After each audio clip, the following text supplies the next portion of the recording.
টাকা রান্না করে খাইতে পারছি। হাইটা ভিতরে কইনি যে কি কষ্ট আমার, কি দুঃখ।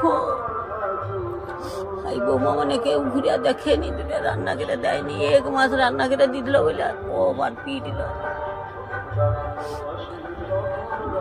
আমি না, আমার কষ্ট করছে, আমি রান্না করে খাবো। নিজেই রান্না করবেন, নিজেই খাবেন, আমরা তো আছি। ঠিক আছে, আপনার বাড়ির কথা আমরা তুলে ধরেছি মানুষদের কাছে।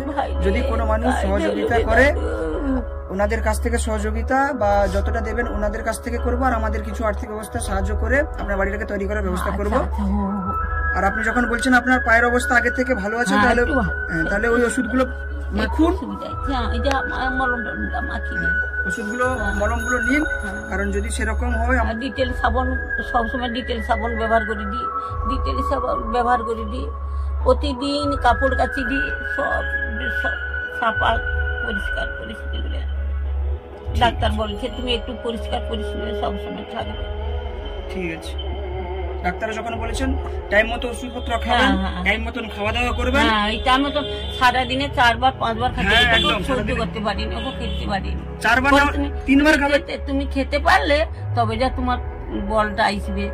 তোমার শরীর মধ্যে একবার রক্ত নেই হীনতা, ওর জন্য তুমি হাঁটতে পারোনি, চলতে পারোনি, মাথা টাল মারে, রাস্তাঘাটে বেশি চলবো নি, পড়ে যাবো আছাড় খেয়া বলে দিচ্ছে। সব চলাচলি করতে বেশি না কইছে, ওদের কোথাও যায়নি। তাই কোথাও পড়ে যাবো, কে দেখবে? কোথাও বেশি কোথাও যাবেন, পাশাপাশির মধ্যেই থাকবেন, টাইম মতো খাওয়া দাওয়া করবেন, ওষুধপত্র খাবেন, ভালো থাকবেন, সুস্থ থাকবেন। আবার একবার আসবো, ঠিক আছে? তাহলে আজকে আসি। ঠিক আছে, তাহলে আজকে আসি, আবার পরে আসবো। ঠিক আছে, ভালো থাকবেন, সুস্থ থাকবেন।